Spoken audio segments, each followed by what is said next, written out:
हरिओम। नमस्कार मित्रों, प्रणाम। जय श्री राम, जय बद्री केदार।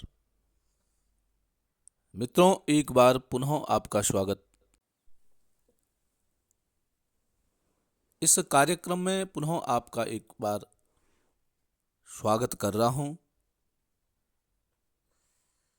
आज मित्रों जो चर्चा का विषय होगा वो है राहु ग्रह के बारे में। राहु ग्रह के बारे में आपको मैं आज बड़ी सूक्ष्मता से समझाऊंगा कि राहु ग्रह हमारे जीवन में कितना परिवर्तन करता है और जन्म कुंडली में कितनी अहम भूमिका राहु ग्रह निभाता है। तो मित्रों, वीडियो प्रारंभ करूं इससे पूर्व आपसे पुनः आग्रह है, यदि आपने चैनल को अभी तक सब्सक्राइब नहीं किया है तो प्लीज चैनल को सब्सक्राइब जरूर करें। वीडियो को अंत तक देखें और यदि ठीक आपको लगती है, समझ में यदि आता है तो मित्रों वीडियो को शेयर भी करें, अन्य लोगों तक भी भेजें, लाइक भी करें और कमेंट भी अवश्य करें। मित्रों, राहु ग्रह जन्म कुंडली में बड़ी अहम भूमिका निभाने वाला ग्रह होता है और अक्सर व्यक्ति उससे भयभीत भी होता है। जब राहु की दशा चलती है या महादशा राहु की चलती है तो व्यक्ति भयभीत होने लग जाता है। परंतु मित्रों, राहु व्यक्ति को हर जगह भयभीत करने का कार्य नहीं करता है। राहु हर जगह व्यक्ति को असफल नहीं करता है। कहीं कहीं सफलता भी राहु ग्रह व्यक्ति को देने का काम करता है। जन्म कुंडली में मित्रों जब राहु सही जगह बैठ जाता है, ठीक भाव में बैठ जाता है, ठीक ग्रहों के साथ बैठ जाता है, ठीक राशि में बैठ जाता है तो व्यक्ति को अजय बना जाता है। ऐसा व्यक्ति कभी हार नहीं पाता है। ऐसे व्यक्ति को कोई हरा नहीं सकता है। ऐसे व्यक्ति से प्रत्येक भयभीत रहता है।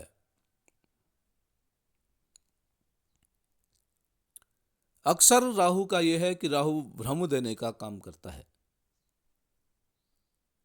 जब राहु ग्रह खराब स्थिति में बैठ जाता है, खराब जगह पे बैठ जाता है तो अक्सर राहु भ्रम पैदा करता है, व्यक्ति को भ्रमित करने का काम करता है।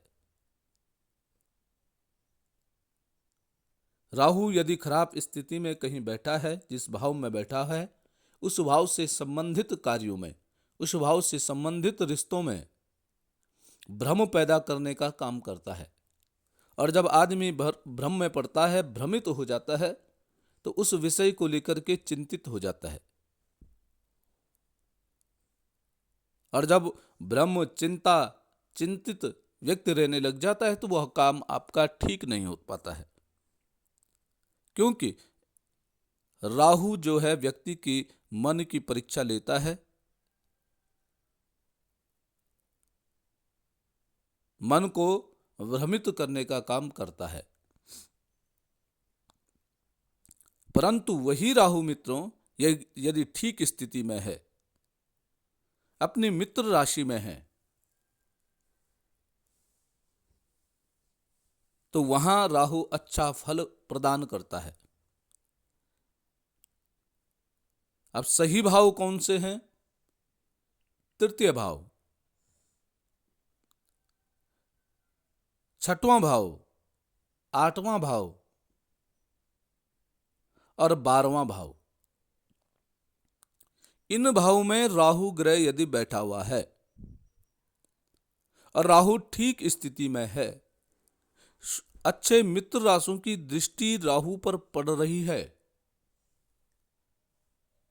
तो ऐसी स्थिति में मित्रों राहु व्यक्ति को सकारात्मक फल प्रदान करता है। यहां राहु बैठ करके व्यक्ति को इन क्षेत्रों से, जैसे तृतीय भाव पराक्रम का क्षेत्र है तो पराक्रम में वृद्धि करने का काम करता है।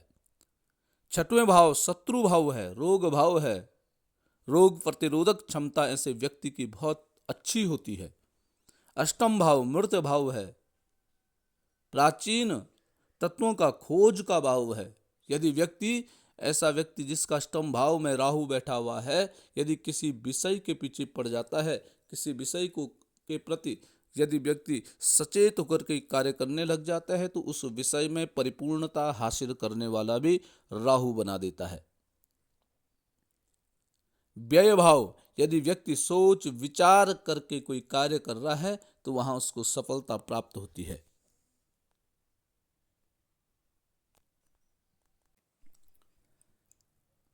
अब देखना यह पड़ता है कि राहु की स्थिति जन्म कुंडली में किस प्रकार की स्थिति में है। सबसे पहले मित्रों यह आपने निर्णय करना है, आप जब अपनी जन्म कुंडली देखते हैं, आप राहु को देखो, राहु कौन से भाव में विराजमान है, कौन से खाने में राहु बैठा हुआ है, वहां पर कौन सा अंक लिखा है, अर्थात किस राशि का बैठा हुआ है। यदि मित्र राशि का राहु बैठ रखा है तो आपको ठीक ठाक फल देगा, अच्छा फल देगा। यदि शत्रु राशि का बैठा हुआ है, जिस भाव में बैठा है वो भाव कौन सा है, कौन से वस्तुओं का या कौन से विषय पर इस भाव से चिंता की जाती है, उस भाव से संबंधित कार्यों में आपको सचेत रहने की आवश्यकता पड़ जाती है। उस भाव से संबंधित विषयों पर आपने भ्रम नहीं पालना है।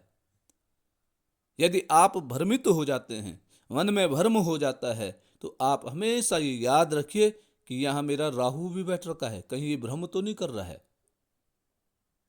आपने उस कार्य के लिए पहले सच्चाई जाननी है, सत्य क्या है, और तब उस विषय पर आप वार्तालाप कर सकते हैं, चर्चा कर सकते हैं, क्योंकि राहु भ्रमित करने का काम करता है।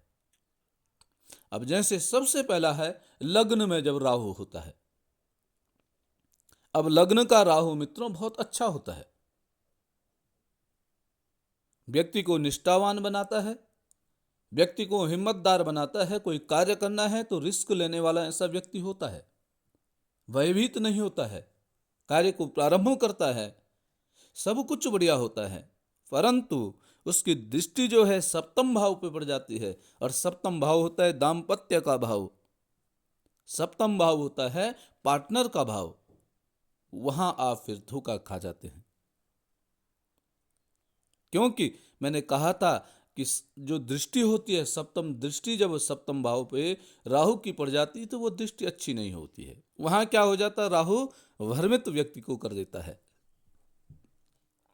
किसी जातक का है तो पत्नी के प्रति भ्रमित रहता है, और जातिका का है तो पति के प्रति भ्रम पैदा होने लग जाता है। एक दूसरे के प्रति टीका टिप्पणियां होने लग जाती हैं, एक दूसरे के प्रति श्रद्धा और विश्वास में कमी होने लग जाती है। और यदि आप पार्टनरशिप में कोई कार्य कर रहे हैं तो पार्टनरशिप के लिए भी लग्न का राहु अच्छा फल नहीं देता है। ये पार्टनरशिप बहुत लंबी नहीं चल पाती है, और कहीं ना कहीं लड़ाई झगड़ा इत्यादि आरोप प्रत्यारोप लग करके और वो फिर गलत हो जाता है, वो पार्टनरशिप समाप्त हो जाती है। तो आपने ये ध्यान रखने वाली बात यह है राहु के साथ, यदि जिस भाव में राहु है उस भाव से संबंधित आपको उस भाव से संबंधित वस्तुओं में कहीं आपको भ्रम की स्थिति पैदा हो रही है तो मित्रों वहां भ्रम करने की आवश्यकता नहीं है, वहां आपको सत्य जानने की आवश्यकता है। अब पंचम भाव है, पंचम भाव बुद्धि का भाव होता है। राहु वहां बैठा है तो बुद्धि को तीव्र करता है, तेज बुद्धि वाला ऐसा व्यक्ति होता है। परंतु क्या है, चंचल भी होता है, चंचलता भी उसमें बहुत ज्यादा होती है। इसी के साथ साथ वो पंचम भाव जो है संतान का भाव भी है।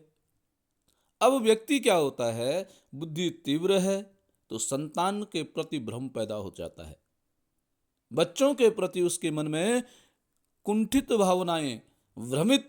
अगर किसी बाहर वाले ने, किसी व्यक्ति ने बोला कि आपके बच्चे इस प्रकार के थे तो उसको भ्रम पैदा हो जाता है, और भ्रम पैदा होने के पश्चात घर में कलह की स्थिति पैदा हो जाती है। और जब कलह होता है तो फिर सब कुछ गड़बड़ होने लग जाता है। एक दिन कम, फिर धीरे धीरे ये आदतें बन जाती है, बढ़ जाती हैं, और उस व्यक्ति को निश्चित हो जाता है कि मेरे बच्चे गलत हैं। और जब ये मन की धारणा मित्रों बन गई तो बच्चे यदि ठीक मार्ग पे भी चल रहे होते होंगे तो वो भी गलत मार्ग का अनुसरण करने लग जाएंगे, घर का वातावरण खराब हो जाता है। तो ये सब कौन कराता है, राहु कराता है। तो मैंने पूर्व में भी कहा है कि राहु जिस भाव में बैठा हुआ है उस भाव के प्रति यदि आपके मन में भ्रम उत्पन्न हो जाता है, आप उस भाव के प्रति भ्रमित हो जाते हैं, तो एक बार अपनी जन्म कुंडली अवश्य दिखाइए, क्योंकि राहु के कारण कई घर बर्बाद हो जाते हैं, कई रिश्ते बर्बाद हो जाते हैं। राहु ऐसे कार्य कराने वाला होता है। और यही राहु मित्रों यदि ठीक स्थिति में बैठा हुआ है, यही राहु यदि अच्छी स्थिति में बैठा हुआ है, यही राहु यदि अच्छे भाव में बैठा हुआ है, यही राहु यदि अच्छे ग्रहों के साथ बैठा हुआ है, तो व्यक्ति को अर्श से फर्श तक और फर्श से अर्श तक पहुंचाने का काम भी राहु ग्रह ही करता है। व्यक्ति को केवल समझने की आवश्यकता पड़ती है, व्यक्ति को जानने की आवश्यकता पड़ती है। राहु में क्या होता है, टैलेंट भी होता है। राहु यदि ठीक स्थिति में है, राहु में टैलेंट, सबसे अधिक जो टैलेंट है वो राहु में है, परंतु उस टैलेंट को काबू करने की आवश्यकता पड़ती है। उसको हैंडल कैसे करना है ये जानकारी हम में होनी चाहिए। सबसे ज्यादा पराक्रमी जो ग्रह है वह भी राहु ही है, परंतु उस पराक्रम का सदुपयोग हमने किस प्रकार से करना है यह भी हमको जानने की आवश्यकता है। राहु हमेशा अजय है, वह हमेशा विजय पाने की कोशिश करता है। राहु चाहता है कि हर समय मैं विजयी रहूं, मैं अजय रहूं, मुझे कोई हराई नहीं। ये राहु की प्रवृत्ति होती है। आत्मविश्वास से परिपूर्ण होता है। आपने हमेशा देखा जिस व्यक्ति का राहु ठीक स्थिति में है उसमें आत्मविश्वास भरा हुआ होता है। वह कोई गलत भी करता है परंतु आत्मविश्वास इस प्रकार का होता है कि उसको कोई गलत साबित नहीं करता है। और मुख्यतः मित्रों तीसरा भाव, छठवां भाव और आठवां भाव, यहां जिस व्यक्ति का राहु ग्रह बैठा हुआ है ठीक स्थिति में है तो ऐसे व्यक्ति में ऊर्जा होती है, ऐसे व्यक्ति में आत्मविश्वास होता है, ऐसे व्यक्ति में कुछ करने की क्षमता होती है। और मित्रों ऐसा व्यक्ति एक बार परचम जरूर लहराता है यदि ठीक स्थिति में चल रहा है तो। यदि अहंकार उत्पन्न नहीं हुआ तो। राहु पराक्रमी बनाता है, तीसरा भाव है, पराक्रम का भाव है, परंतु पराक्रम में अहंकार नहीं आना चाहिए। छठवें भाव में है, शत्रुओं पर अजय बन जाता है, शत्रुओं को जीत जाता है। परंतु ये अहंकार नहीं होना चाहिए कि मैंने शत्रु का नाश कर दिया है। अहंकार फिर गलत करा देता है, कार्यों पर परेशानियां उत्पन्न कराने का काम पुनः कर देता है। तो राहु का यही स्थिति है। फिर तीसरे, छठवें, आठवें भाव, यहां राहु यदि बैठा हुआ है और ठीक स्थिति में है, किसी मित्र राशि की दृष्टि नहीं पड़ रही है, कोई मित्र राशि नहीं, मित्र ग्रह नहीं देख रहा है,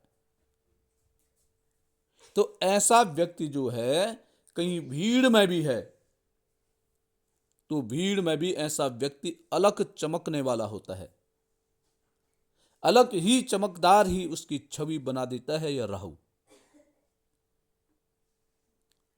उस भीड़ में वह खो नहीं जाता है, बल्कि उस भीड़ का नेतृत्व करने वाला यह व्यक्ति बन जाता है। तो इस प्रकार से ग्रहों को बनाना पड़ता है, ग्रहों के अनुरूप ढलना पड़ता है। यदि राहु खराब स्थिति में है, यदि चौथे भाव में राहु बैठा हुआ है, चौथा भाव सुख का भाव है, सुख भाव में यदि राहु बैठ गया है तो सुखों में कमी करने का काम करता है। उसके लिए क्या है कि कोई योजना यदि आप बना रहे तो आप मत बनाइए, आप सब कुछ करिए, आप पैसा खर्च कर सकते हैं, आप या घर के मुखिया हैं, आप सब काम कर सकते हैं, परंतु जो योजना घर की बन रही है यो योजना आप न बनाएं। और जो योजना अन्य लोग बनाते हैं उनका आप सहयोग कीजिए, आप मुख्य भूमिका में मत रहिए, तो निश्चित ही आप सफल होंगे।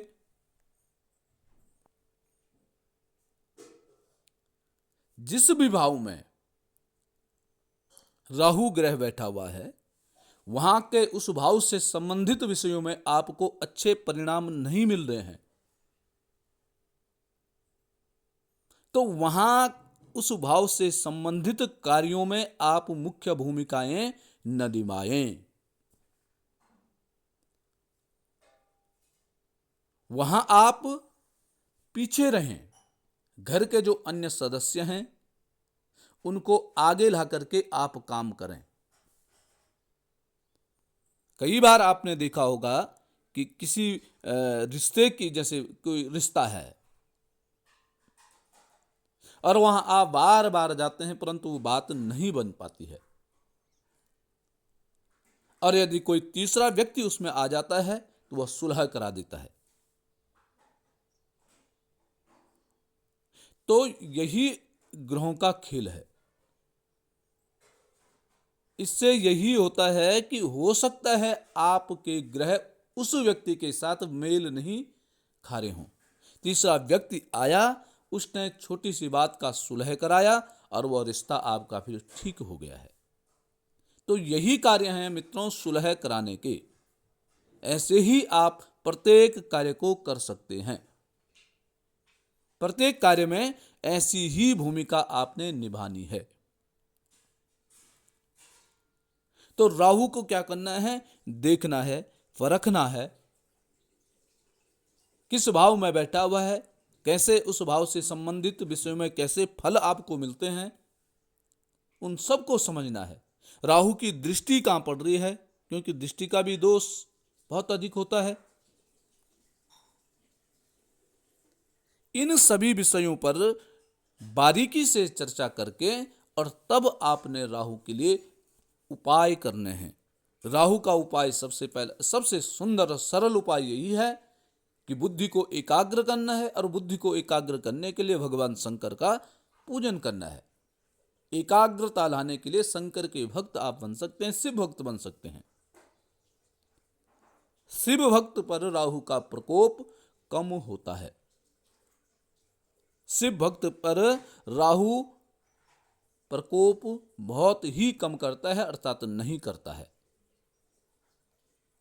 तो शिव जी का पूजन करें, राहु का प्रकोप शांत होगा, ग्रहों का निरीक्षण करें, राहु को समझिए, फालतू का भ्रम पैदा न होने दें। ये राहु का सबसे बड़ा उपचार है। धन्यवाद।